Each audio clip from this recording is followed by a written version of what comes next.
प्लासी की लड़ाई में जितने लोग मैदान में लड़ रहे थे उससे ज्यादा लोग मैदान के बाहर खड़े होकर तमाशा देख रहे थे, लड़ाई का परिणाम सुनने की प्रतीक्षा कर रहे थे। देश के भाग्य का निर्णय होने जा रहा था, मगर उस निर्णय में सारा देश शामिल नहीं था।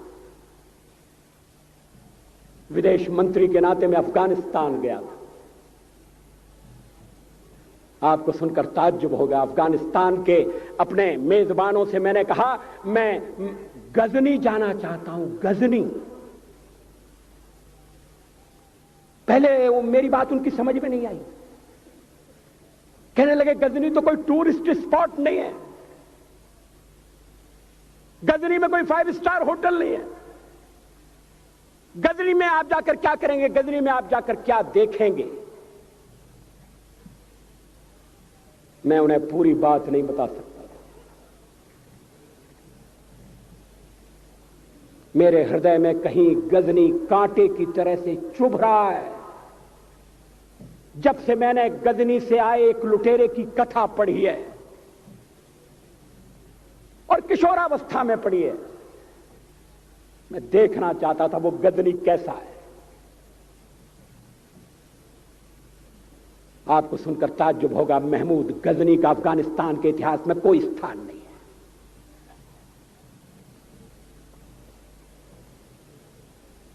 गजनी छोटी सी जगह है, छोटा सा गांव है। कल्पना करिए सैकड़ों साल पहले वहां धूल उड़ती थी, झोंपड़ियां थी, मगर एक लुटेरा लुटेरों को इकट्ठा करता हुआ सोने की चिड़िया को लूटने के लिए चला आया। आपस की फूट से जो राजा है वो लड़ेगा, जो क्षत्रिय है वो लड़ेगा।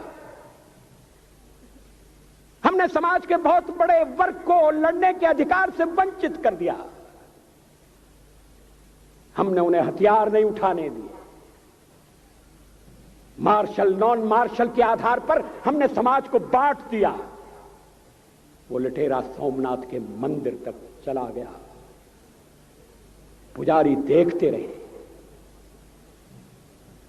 मंदिर की पूजा भक्तों को करना पड़ती है, मंदिर तो एक प्रेरणा का केंद्र है। मैं देशपांडे जी की तरह से नास्तिक नहीं हूं, मगर उनकी नास्तिकता में भी जो आस्तिकता है मैं उसका आदर करता हूं, उसका सम्मान करता हूं। वो जिस आत्मविश्वास से नास्तिक होने की बात कहते हैं, तो मैं उनसे कहना चाहता हूं वो सचमुच में नास्तिक नहीं है। जिसकी आस्तिकता है, जिसका विश्वास है, वो नास्तिक कैसे हो सकता है। विश्वास किस में है यह बड़ी बात नहीं है, विश्वास है या नहीं। हमने समाज के बहुत से बड़े वर्ग को विश्वासहीन बना दिया।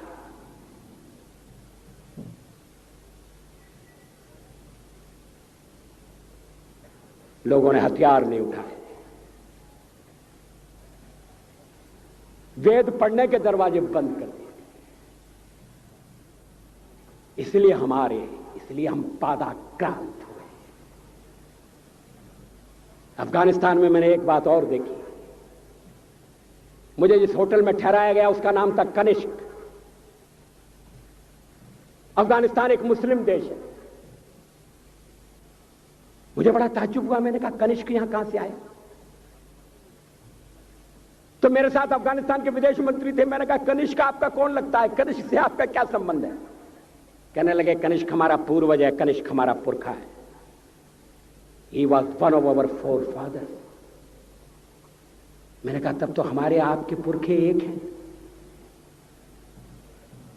अफगानिस्तान के लोगों ने उपासना पद्धति बदली है, संस्कृति नहीं बदली। आज के भारत के परिवेश में यह सुनने के बाद थोड़ा विचित्र लगता है। हमारे यहां तो धर्मांतरण के साथ राष्ट्रांतरण होता है, ऐसा दृश्य दिखाई देता है। पड़ोसी देशों में ऐसा नहीं हुआ। अभी राम जन्मभूमि का मामला चल रहा है। एक विदेशी आए, कहने लगे राम जन्मभूमि का क्या झगड़ा है।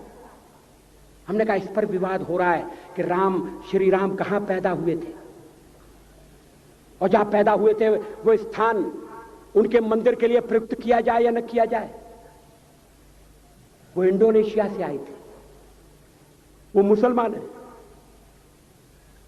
कहने लगे हम तो समझते थे कि राम के लिए सारे भारत में आदर होगा, सम्मान होगा। हमने कहा ये आपने कैसे समझा। कहने लगे आप तो इंडोनेशिया आ चुके हैं, इंडोनेशिया में बहुत से लोगों ने इस्लाम स्वीकार कर लिया, मगर श्री राम को विस्मृत नहीं किया, श्री राम को भुलाया नहीं। इंडोनेशिया के बाली द्वीप में 1 महीने रामायण की लीला होती है। मैं उस समारोह में जा चुका हूं। उस समय भी विदेश मंत्री मेरे पास बैठे थे। मैंने कहा ये रामायण ये क्या हो रहा है। मैंने कहा एक्सीलेंसी ये मंच पर क्या हो रहा है।